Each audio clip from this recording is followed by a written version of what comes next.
Hello everyone, welcome to net chemistry.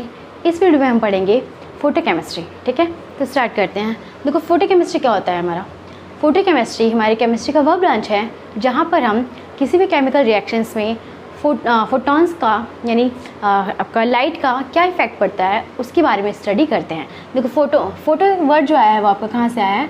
Photon से, photons. ठीक है, जिसका मीनिंग है लाइट। ठीक है, तो केमिकल रिएक्शन में आपके लाइट का जो भी इफेक्ट पड़ता है वो हम फोटो केमिस्ट्री के अंदर में पढ़ते हैं। ठीक है, तो फोटो केमिस्ट्री में सबसे पहला हमारा आता है टॉपिक जो law of photochemical reactions. Photochemical reaction क्या होता है? इसमें आपका जो फर्स्ट लॉ है, फर्स्ट लॉ इसमें है Grotthuss Draper law. Grotthuss Draper law, also called, this law is also called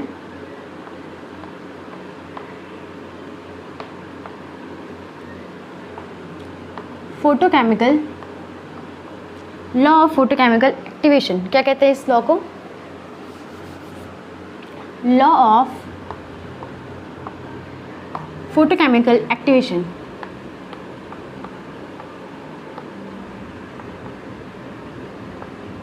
law of photochemical activation. ठीक है, ग्रोथस ड्रॉपर लॉ को हम लोग लॉ ऑफ फोटोकेमिकल एक्टिवेशन भी कहते हैं। देखो, अकॉर्डिंग टू दिस लॉ क्या होता है? इस लॉ के अकॉर्डिंग क्या होता है? According to this law only those light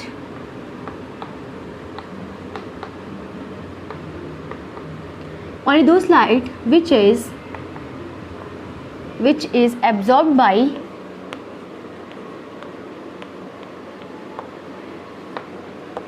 by the system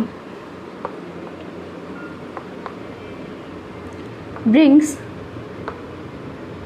photochemical changes। photochemical change क्या होता है? इसका मतलब देखो क्या है। ग्रोथस ड्रॉपर लॉ के अकॉर्डिंग, ठीक है, इस लॉ के अकॉर्डिंग सिर्फ वही लाइट जो हमारे किसी सिस्टम पे पड़ रही है, ठीक है, कोई सिस्टम है हमारा, उस पर लाइट आपका इंसिडेंट हो रहा है, ठीक है, और वो लाइट जो सिस्टम के थ्रू एब्जॉर्ब हो जाए, सिस्टम जो जिसे एब्जॉर्ब कर ले, वही लाइट आपका फोटोकेमिकल चेंज के लिए, फोटोकेमिकल चेंज क्या है वो कराएगा। ठीक है, जो लाइट आपका सिस्टम एब्जॉर्ब करेगा वही फोटोकेमिकल, जो भी फोटोकेमिकल चेंजेस आएंगे वो उसी लाइट्स के थ्रू आएंगे। ठीक है, ये होता है आपका ग्रोथस ड्रॉपर लॉ। अब एक इसके बाद आता है एक सेकंड लॉ, वो होता है आपका लॉ ऑफ फोटोकेमिकल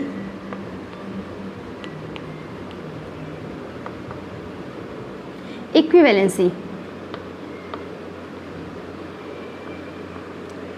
क्या होता है ये लॉ? इस लॉ के अकॉर्डिंग लिख लो, according to this law, according to this law, इस लॉ के अकॉर्डिंग क्या होता है? One molecule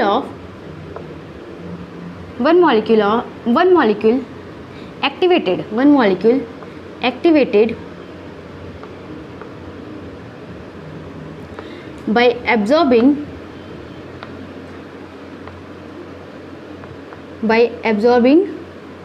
one quantum of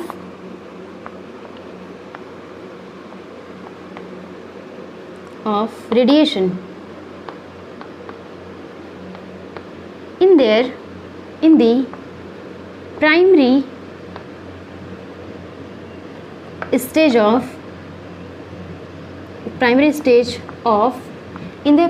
stage of chemical reactions, photochemical reactions। ठीक है,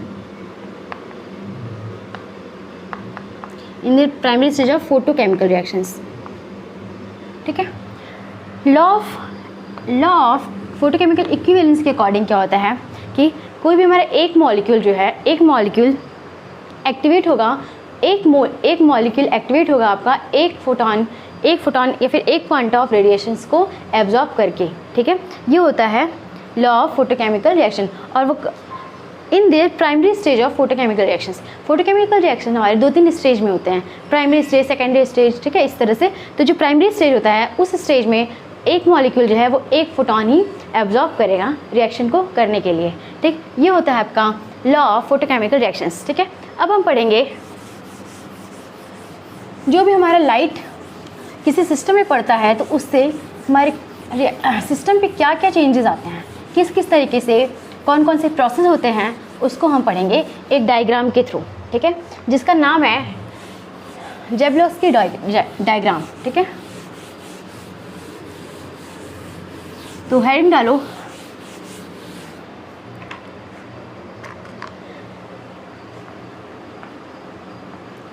जेबलोस्की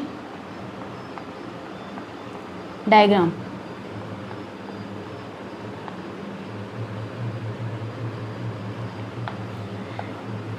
क्या होता है, हमारा कोई सिस्टम है, ठीक है, उस पर हमारा लाइट जब हमने इंसिडेंट कराया तो उस लाइट को कुछ हमारा जो सिस्टम है एब्जॉर्ब किया, और उसके बाद उसमें क्या इंसिडेंट कराने पर उसके अंदर जो भी प्रोसेस होते हैं उस सिस्टम में, उन सभी को हम इस डायग्राम से समझेंगे, ठीक है। इसके पहले इस डायग्राम को समझने के बनाने के पहले हमारे पास कुछ टर्मोलॉजी है, उसको देखते हैं कि क्या है, उसको समझते हैं जो हमारे डायग्राम में यूज़ होने वाला है, ठीक है।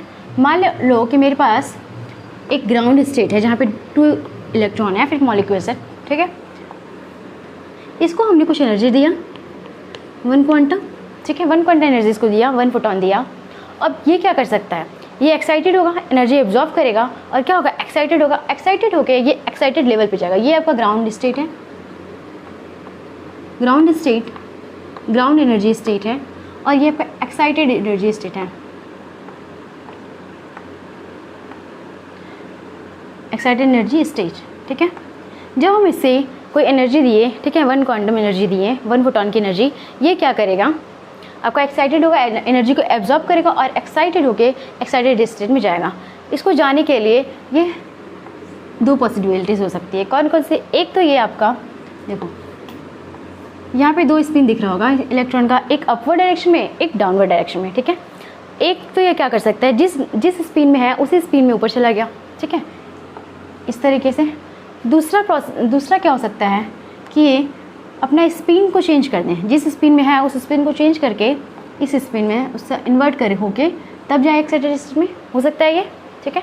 देखो यहाँ से क्या आता है, एस जो है आपका टोटल स्पिन इक्वल हो जाता है किसके, S1 + S2 के, और S1 क्या होता है, फॉर अपवर्ड डायरेक्शन के लिए होता है +½ प्लस, और डाउनवर्ड डायरेक्शन के लिए होता है -½ ठीक है। ये आपका हो गया, यहाँ से S आ गया 0, टोटल स्पिन यहाँ से 0 आ गई, ठीक है। अगर हम यहाँ से देखें टोटल स्पिन, तो यहाँ से भी क्या है, एक अपवर्ड डायरेक्शन में है, एक डाउनवर्ड डायरेक्शन में है, यहाँ से भी टोटल स्पिन क्या आ जाएगी आपकी 0, ठीक है। और लेकिन अगर यहाँ देखें तो एक दोनों ही क्या है, अपवर्ड डायरेक्शन में है, इसके लिए +½ इसके लिए +½ ठीक है। तो टोटल स्पिन यहाँ से आ जाएगी +½ प्लस +½ क्या हो जाएगा 1, ठीक है। टोटल स्पिन क्या आ जाएगी 1।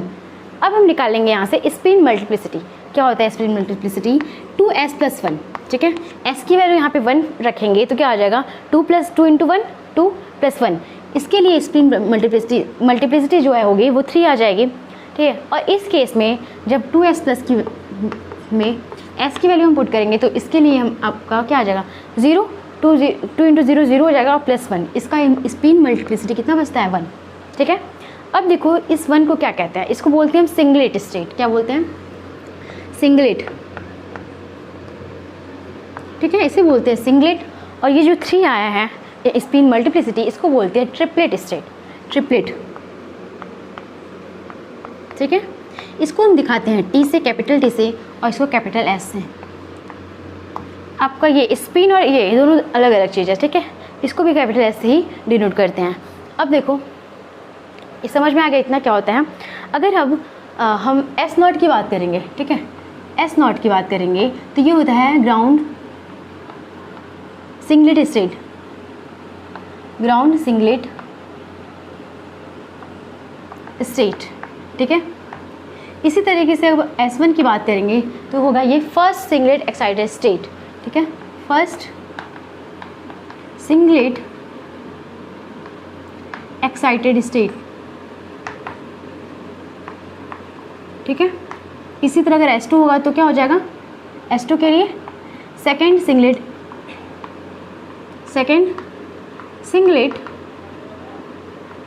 एक्साइटेड स्टेट, ठीक है। और अगर ट्रिपलेट रहा, T रहा, तो T के लिए क्या हो जाएगा, T1 है तो first triplet excited state, T2 है तो first second triplet excited state, ठीक है। ये कुछ टर्मिनोलॉजी है जो हमारे डायग्राम बनाने में यूज़ होगा। चलो ठीक है, हो गया इतना। अब देखो जब इसकी डायग्राम क्या होता है, ठीक है, और उसमें कौन कौन से प्रोसेस इन्वॉल्व होते हैं।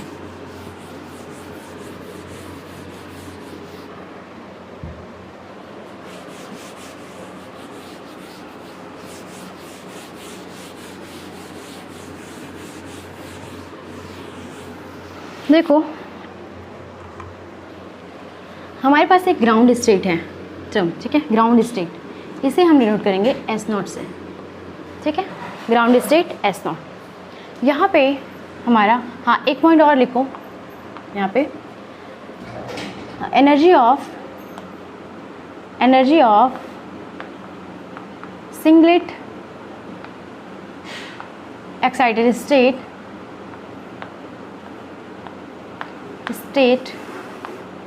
is higher than triplet state,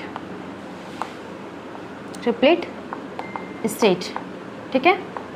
यानी सिंगलेट स्टेट की जो एनर्जी होगी वो ट्रिपलेट स्टेट से ज़्यादा होगी, मतलब S1 की एनर्जी ज़्यादा होगी T1 से, S2 की एनर्जी ज़्यादा होगी T2 से, और S3 की एनर्जी ज़्यादा होगी T3 से, ठीक है। तो हमारा डायग्राम कैसा होगा, ये आपका ग्राउंड स्टेट है, सिंगलेट ग्राउंड स्टेट, ये singlet excited state, first singlet excited state, S2 second singlet excited state, और ये है S3 third singlet excited state, ठीक है। क्या होगा इसमें, अब बोला है कि ट्रिपलेट स्टेट की जो एनर्जी होगी वो सिंगलेट स्टेट से कम होगी, S1 से कम होगी T1 की, ठीक है, S2 से कम होगी T2 की, और S3 से कम होगी T3 की। ये है T1, ये T2 और ये है T3, ठीक है। अब हम मान लेते हैं कि हमारे पास कोई इलेक्ट्रॉन है, ठीक है, इलेक्ट्रॉन है जिसे हमने एनर्जी दिया H², ठीक। ये क्या होगा, एनर्जी को एब्जॉर्ब करेगा, एब्जॉर्ब करके एक्साइटेड एनर्जी लेवल में जाएगा, एनर्जी एब्जॉर्ब करेगा और एब्जॉर्ब करके कहाँ जाएगा, एक्साइटेड एनर्जी लेवल में। तो ये यहाँ से ग्राउंड स्टेट से फर्स्ट एक्साइटेड में भी जा सकता है, ग्राउंड स्टेट से ये सेकंड एक्साइटेड स्टेट में भी जा सकता है, और फिर थर्ड एक्साइटेड स्टेट में भी जा सकता है, ठीक है। इसके बाद क्या होगा हमारा, ये आपका जो प्रोसेस होता है एब्जॉर्प्शन का, क्या होता है ये प्रोसेस, ये S2 है ना, ठीक है। ये आपका प्रोसेस है एब्जॉर्प्शन, ठीक है, यहाँ पे लिख लो, एनर्जी एब्जॉर्ब हुआ और हमारा जो इलेक्ट्रॉन है वो फर्स्ट एक्साइटेड स्टेट या फिर सेकेंड या थर्ड एक्साइटेड स्टेट में चला गया, ठीक है। इसके बाद होता है कुछ एक प्रोसेस, फर्स्ट हेडिंग डालो, नॉन रेडिएटिव ट्रांजिशन, ठीक है, नॉन रेडिएटिव ट्रांजिशन, ठीक है।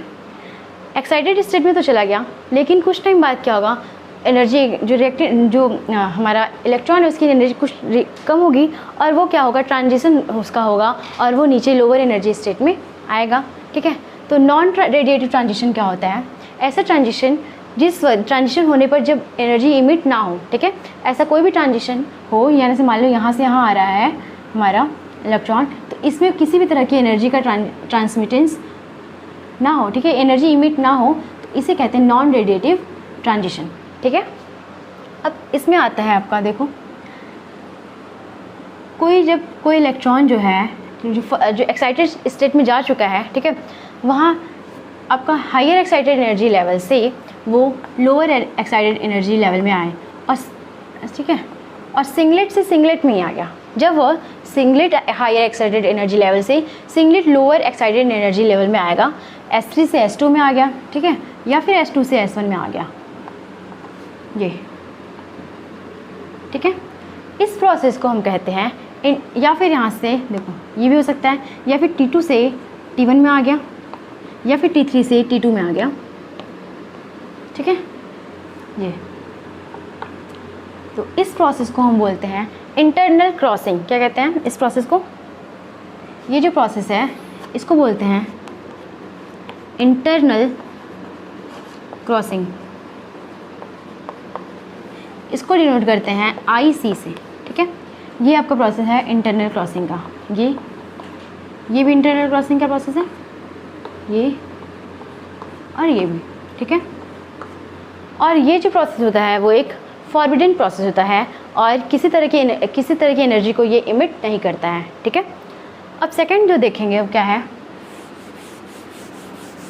जब हमारा सेकंड पॉसिबिलिटीज़ क्या हो सकती है, जब हमारा हायर सिंगलेट एक्साइटेड स्टेट से कहाँ चला जाए, लोअर ट्रिपलेट एक्साइटेड स्टेट में, ठीक है। क्या हो जाए यहाँ पे, हायर सिंगलेट एक्साइटेड स्टेट से जो इलेक्ट्रॉन है वो ट्रांसमिट होके यहाँ चला जाए लोअर ट्रिपलेट एक्साइटेड स्टेट में, ठीक है, या फिर यहाँ से यहाँ आ जाए। ये होता है आपका, इसे ऐसे प्रोसेस को देखो, S3 से कहाँ गया, S3 से T2 में गया, या फिर S2 से T1 में गया, ठीक है। इस प्रोसेस को हम कहते हैं इंटर सिस्टम क्रॉसिंग। इस प्रोसेस को क्या बोलते हैं, इंटर सिस्टम क्रॉसिंग, और इसे डिनोट करते हैं ISC से, ठीक है, ISC से। ये भी एक नॉन रेडिएटिव ट्रांजिशन है और ये भी एक तरह का फॉरबिडन ट्रांजिशन है। कैसा ट्रांजिशन है, फॉरबिडन, ठीक है। कौन सा है ये, ISC, ये भी एक है ISC, ठीक। अब जो नेक्स्ट आता है हमारा रेडिएटिव ट्रांजिशन। क्या आता है, रेडिएटिव, जो दूसरा टॉपिक है हमारा रेडिएटिव ट्रांजिशन। रेडिएटिव ट्रांजिशन हमारा दो तरह का होता है। रेडिएटिव ट्रांजिशन होता है क्या है कि ऐसा ट्रांजिशन जिसमें हमारी एनर्जी क्या हो, इमिट हो, उसे हम रेडिएटिव ट्रांजिशन कहते हैं, रेडिएशन इमिट हो, ठीक है। इसमें आपका फर्स्ट होता है फ्लोरेसेंस,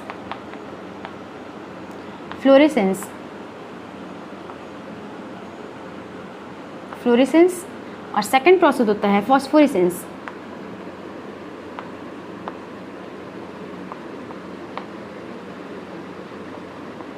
ठीक है।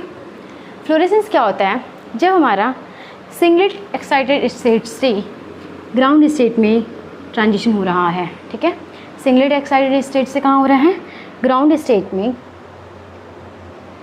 तो इस प्रोसेस को हम कहते हैं, इस प्रोसेस को हम बोलेंगे फ्लोरेसेंस।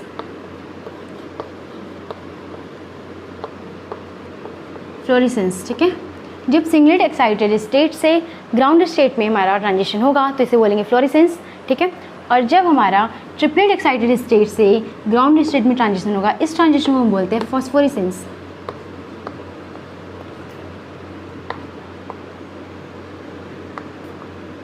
ठीक है। ये फ्लोरेसेंस जो है एक तरह का हमारा रेडिएटिव ट्रांजिशन होता है।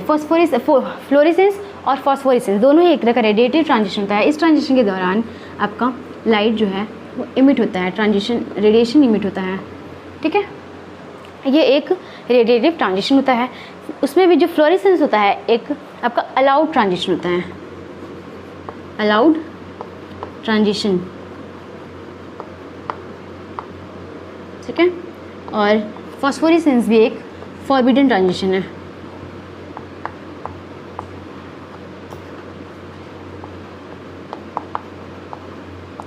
अगर रेट की बात करें तो फॉस्फोरेसेंस प्रोसेस को होने में का रेट जो होता है वो स्लोअर होता है, ठीक है।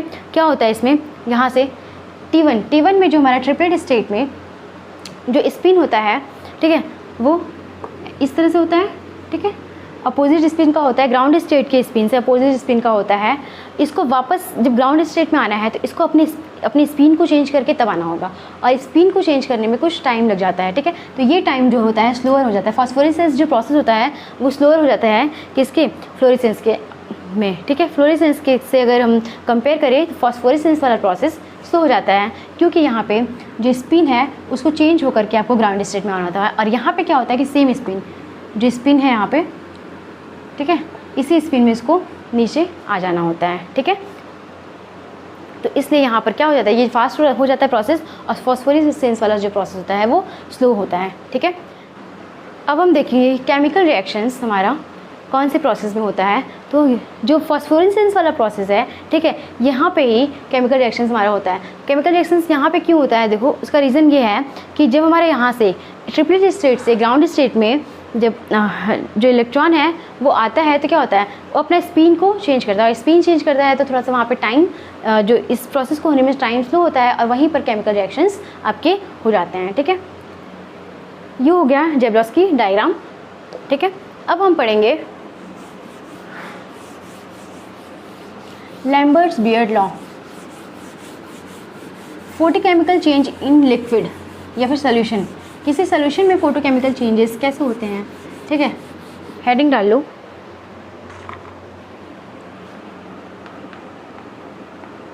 फोटोकेमिकल रिएक्शन इन सोल्यूशन, ठीक है। इसमें हम फर्स्ट पढ़ेंगे first law, Lambert bears law, ठीक है। क्या होता है देखो, लैम्बर्ट बियर्स लॉ, ठीक है। यहाँ पे होता है आपका, ये तो कुछ दिख ही नहीं रहा है इससे,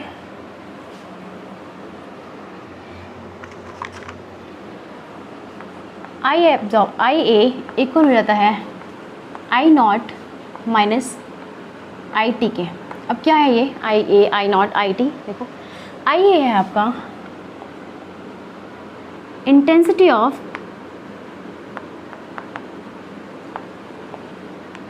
एब्जॉर्ब्ड लाइट, ठीक है, जो लाइट एब्जॉर्ब की गई है उसकी इंटेंसिटी है, ठीक है। आई नॉट है आपका टोटल इंटेंसिटी, क्या है आपका ये टोटल, या फिर लिख सकते हैं इसको इंटेंसिटी ऑफ इंसिडेंट बीम, ठीक है। क्या है ये इंटेंसिटी ऑफ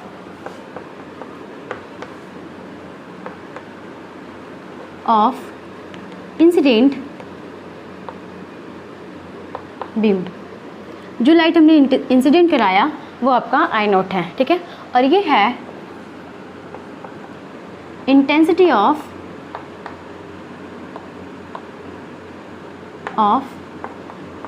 ट्रांसमिशन के टाइम पर जो इंटेंसिटी होता है, ठीक है, वो है आई टी से डिनोट करते हैं इसको, ठीक है। अब हम देखेंगे कि रेट ऑफ इंटेंसिटी क्या होगा। रेट ऑफ इंटेंसिटी इसे हटा दे रहे हैं, ठीक है।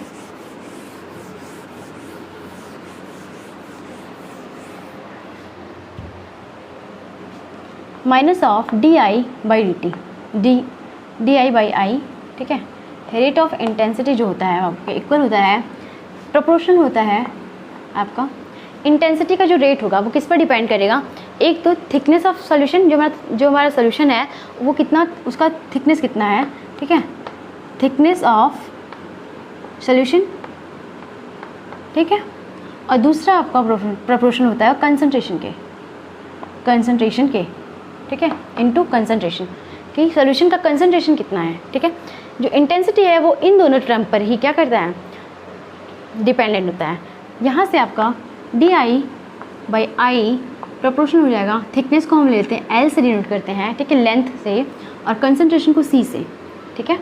यहाँ से प्रोपोर्शनैलिटी कांस्टेंट हटाएंगे तो minus of D I by D I equal हो जाएगा प्रोपोर्शनैलिटी कांस्टेंट लेंगे हम ए एल इंटू सी के, ठीक है। आगे समझ में, इसको इंटीग्रेट कर देंगे आई इज इक्वल टू 0 से आई तक, और इसको इंटीग्रेट कर देंगे एल इज इक्वल टू 0 से एल तक, ठीक है। इंटीग्रेट करने के बाद क्या आ जाएगा, minus of L N I limit हो जाएगा आई नॉट से आई तक, यहाँ पे आ जाएगा ए कॉन्स्टेंट से बाहर आ जाएगा L into A constant C constant L और एल पे लिमिट 0 to L हो जाएगा तो एल ही आ जाएगा, ठीक है। ये अब इसको क्या होगा, यहाँ पे देखो ये आ जाएगा आपका L N of I not by I equal होता है आपका A into L into C के, ठीक है। आगे इतना समझ में, जैसे हम फर्स्ट ऑर्डर रिएक्शन में इंटीग्रेट करते थे सेम वैसे यहाँ पे भी करेंगे। इसके बाद आता है एल एन को चेंज कर दे लॉग में तो क्या हो जाएगा 2.303 log of I not by I equal हो जाएगा ये ए एल इंटू सी के, ठीक है। क्या होगा यहाँ से देखो, जो लॉग आई नॉट बाई आई है इसको इधर ले जाए, 2.303 को इधर ले जाएंगे तो क्या हो जाएगा log of I not by I equal हो जाएगा A divide by 2.303 into L into C के, ठीक है। अब यहाँ से जो ये टर्म है इसे हम एप्सिलॉन से डिनोट करते हैं, ठीक है। और इसको बोलते हैं एक्सटेंशन कोफिशिएंट, एक्सटेंशन कोफिशिएंट, ठीक है। या फिर कहते हैं एब्जॉर्प्शन कोफिशिएंट, एक्सटेंशन कोफिशिएंट, या फिर इसको कहते हैं एब्जॉर्प्शन कोफिशिएंट, ठीक है। आगे इतना समझ में, ये क्या है आपका एक्सटेंशन कोफिशिएंट जिसको हम ई से एप्सिलॉन से डिनोट करते हैं। इसके बाद देखो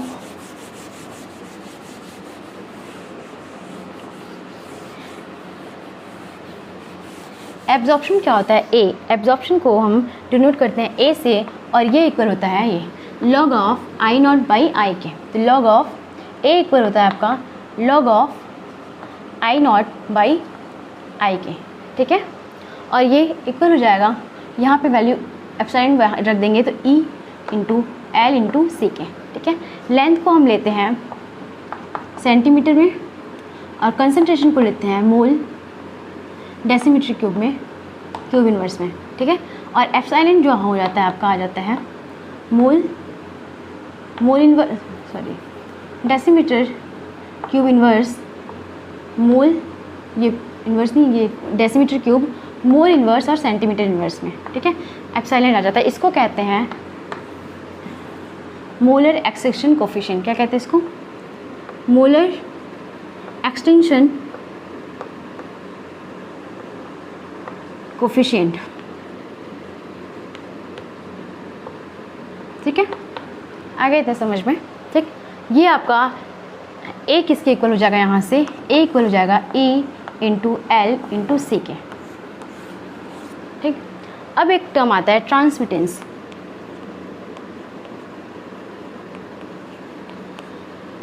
ट्रांसमिटेंस जो होता है डिनोट करते हैं इसको टी से, ये इक्वल होता है आपका आई बाई आई नॉट के, ठीक है।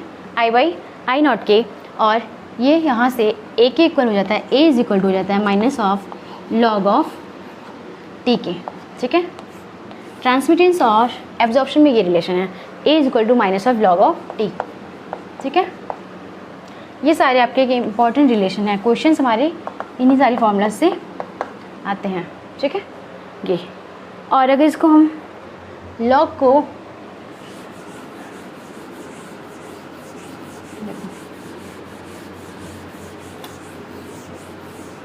क्या हो जाएगा, यहाँ से t इक्वल हो जाएगा 10 के पावर में माइनस ए के।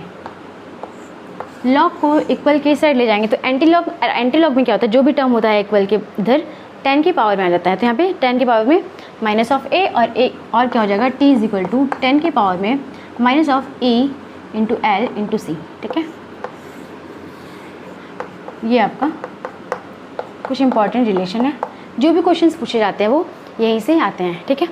ये हो गया आपका फोटोकेमिस्ट्री। जितने भी क्वेश्चंस आपके फोटोकेमिस्ट्री के एब्जॉर्प्शन से यहाँ से जो भी क्वेश्चन आते हैं यहीं से आते हैं। हाँ, और एक और चीज़ यहाँ पे रह गया, जब मान लेते हैं अगर कि हमारे पास कोई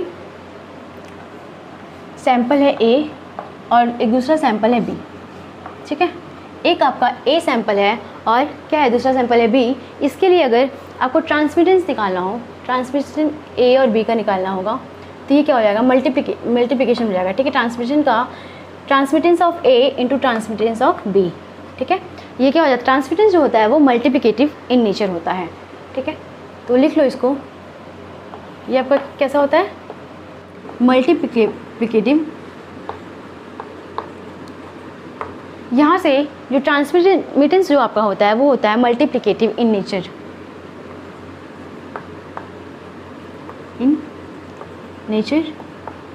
और एब्जॉर्प्शन की बात करें, सेम मान लो अगर हमारे पास ए और बी कोई सैंपल है, उसके लिए एब्जॉर्प्शन की बात करें तो एब्जॉर्प्शन जो होता है वो आपका ए और बी, ए प्लस बी, ये होता है additive in nature. Absorption of A plus absorption of B. Absorption जो होता है वो होता है एडिटिव इन नेचर, ठीक है। ये हो गया आपका फोटोकेमिस्ट्री ख़त्म, ठीक है। यहाँ से जितने भी फॉर्मूलाज यहाँ पे दिख रहे हैं आपको, ये सारे फॉर्मूलाज क्या है, इस चैप्टर के लिए इंपॉर्टेंट है सारे। कोई भी क्वेश्चंस अगर IIT एग्जाम में या फिर गेट और नेट में आते हैं वो इन्हीं सारे फॉर्मूलाज से वहाँ पे सॉल्व होते हैं, ठीक है। तो इस वीडियो में इतना ही। Thank you for watching.